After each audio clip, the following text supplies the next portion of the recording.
नमस्कार, मराठी अपडेट गुरु या यूट्यूब चॅनलवर सर्वांचं हार्दिक स्वागत। इयत्ता 11वी प्रवेश प्रक्रियेसंदर्भात प्रॉपर माहिती आपण देत आहोत। साधारणतः काल संध्याकाळपर्यंत minority quota, in house quota आणि त्याचबरोबर मॅनेजमेंट कोटा या अंतर्गत जे विद्यार्थी इंटरेस्टेड आहेत आणि नवीन फॉर्म आहे पार्ट 1 आणि 2, तर यासाठी कालपर्यंत मुदत होती। तर अनेक विद्यार्थी आहेत त्यांचे फॉर्म राहिलेले आहेत, तर त्यांनी घाबरून जायचं काहीच कारण नाही आहे। 21 तारखेपासून पुन्हा नव्याने नोंदणी सुरू होणार आहे। तर या 21 तारखेपासून जी नोंदणी सुरू होणार आहे याच्यामध्ये तुम्ही पार्ट 1 सुद्धा फिलअप करू शकता, पार्ट 2 सुद्धा फिलअप करू शकता आणि तुमच्यासाठी राऊंड 1, 2, 3 आणि 4 असे शिल्लक आहेत।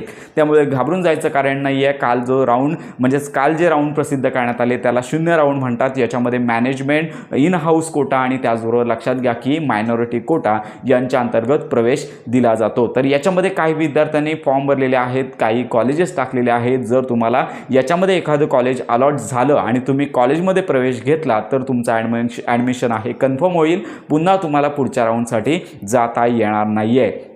आणि सगळ्यात महत्त्वाची बाब म्हणजे तुम्हाला जर कॉलेज नको हवं असेल तर तुम्ही त्या कॉलेजमध्ये प्रवेश घेऊ नका, आपोआप तुम्ही पुढच्या राऊंडसाठी इलिजिबल असता। तर या संदर्भात आपण विद्यार्थ्यांना वेळोवेळी माहिती देतच आहोत। तर आता सर्वात महत्त्वाची बाब म्हणजे ज्या विद्यार्थ्यांनी इन हाऊस कोटा असेल किंवा मायनॉरिटी कोटा असेल किंवा मॅनेजमेंट कोटा असेल तर या अंतर्गत फॉर्म भरलेले आहेत, तर साधारणतः आज आणि उद्या 14 आणि 15 तारखेला विद्यार्थ्यांना प्रोव्हिजनल मेरिट लिस्ट आहे पोर्टलवरती अजून प्रसिद्ध झाली नाही आहे। साधारणतः दुपारपर्यंत आज आणि उद्या 2 दिवसांमध्ये ही मेरिट लिस्ट पोर्टलवरती प्रसिद्ध होईल आणि या मेरिट लिस्टमध्ये विद्यार्थ्यांना जास्त काय कळणार नाही आहे, तुमचा रोल नंबर आणि त्याचबरोबर तुम्हाला मिळालेले मार्क्स आणि अशा प्रकारे या मेरिट लिस्टमध्ये तुम्हाला तुमचा नंबर पाहता येणार आहेत। याच्यामध्ये विद्यार्थ्यांना चुकीची माहिती असेल, मार्क चुकलेले असेल किंवा माहिती चुकीची असेल तर विद्यार्थ्यांना आक्षेपाने हरकती नोंदवण्यासाठी 16 तारखेपर्यंत मुदत दिली जाईल। विद्यार्थ्यांना 16 तारखेला त्यांच्या लॉग इनमध्ये जाऊन ग्रीव्हन्स द्यायचा आहे। मेरिट लिस्टमध्ये काही चुकलं असेल तर तुम्ही संपूर्ण माहिती देऊ शकता आणि त्यानंतर संबंधित विभागामार्फत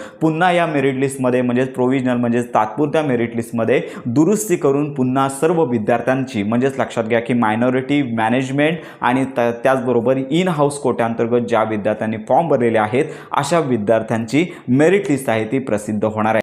तर साधारणतः ही मेरिट लिस्ट 18 ते 19 तारखेपर्यंत प्रसिद्ध होणार आहे आणि त्याच्यानंतर 20 तारखेला जी जागा वाटप आहेत ज्या विद्यार्थ्यांनी मायनॉरिटी, त्यानंतर लक्षात घ्या मॅनेजमेंट कोट्याअंतर्गत आणि त्यानंतर इन हाऊस कोट्याअंतर्गत जे फॉर्म भरलेले आहेत तर विद्यार्थ्यांना साधारणतः 19 तारखेनंतर कॉलेजेस कळणार आहेत आणि त्यांच्या ॲडमिशन प्रोसेससाठी 20 तारखेपर्यंतचा वेळ दिला जाणार आहे। कॉलेजमध्ये जेवढ्या रिक्त जागा राहतील मॅनेजमेंट, इन हाऊस आणि मायनॉरिटी कोट्याअंतर्गत जागा राहतील त्या जागा आणि इतर प्रवर्गासाठीच्या असणाऱ्या जागा अशा सर्वांसाठी कॅप राऊंड 1 आहे तो 21 तारखेनंतर सुरू होणार आहे। तर अशा प्रकारची प्रोसेस असणार आहे। तर मायनॉरिटी, इन हाऊस आणि मॅनेजमेंट कोट्याची जी मेरिट लिस्ट आहे, प्रोव्हिजनल मेरिट लिस्ट आहे, ती आज कोणत्याही वेळी प्रसिद्ध होईल। आपण या संदर्भात माहिती देतच आहोत। तर अशा प्रकारची ही अपडेट आहे। अनेक विद्यार्थ्यांना कॅप राऊंड, अनेक विद्यार्थ्यांना रजिस्ट्रेशन करायचं आहे, पार्ट 1, 2 लॉक करायचं आहे, कागदपत्रे नसल्यामुळे त्यांचे फॉर्म राहिलेले आहेत। त्यामुळे विद्यार्थ्यांनी प्रतीक्षा करायची 21 तारखेपर्यंत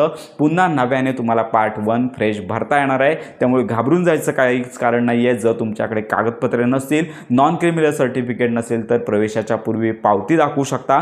तर अशा प्रकारच्या अपडेट आहेत। तर या संदर्भात तुमच्या काही शंका असतील तर आपल्या व्हिडिओच्या कमेंट बॉक्समध्ये नक्की कळवा। आणि एक महत्त्वाची सूचना, जर तुमच्याकडे LC नसेल तरी काही हरकत नाही आहे, तुम्ही ॲडमिशनच्या वेळी सादर करू शकता। तर अशा प्रकारची ही महत्त्वाची माहिती आहे। मेरिट लिस्ट आहे तात्पुरती, कोणत्याही वेळी प्रसिद्ध होईल। आपण या संदर्भात देखील प्रॉपर माहिती देणार आहोत। याच्यामध्ये विद्यार्थ्याचा रोल नंबर आणि मार्क एवढीच माहिती असते। तर या संदर्भात आपण माहिती व्हिडिओ देणारच आहोत। तर ही महत्त्वाची माहिती सर्वांपर्यंत नक्की शेअर करा। योजना संदर्भात खात्रीशीर माहितीसाठी इयत्ता 11वी प्रवेश प्रक्रियेसंदर्भात प्रॉपर माहितीसाठी आपल्या मराठी अपडेट गुरु या यूट्यूब चॅनलच्या कनेक्टमध्ये राहा।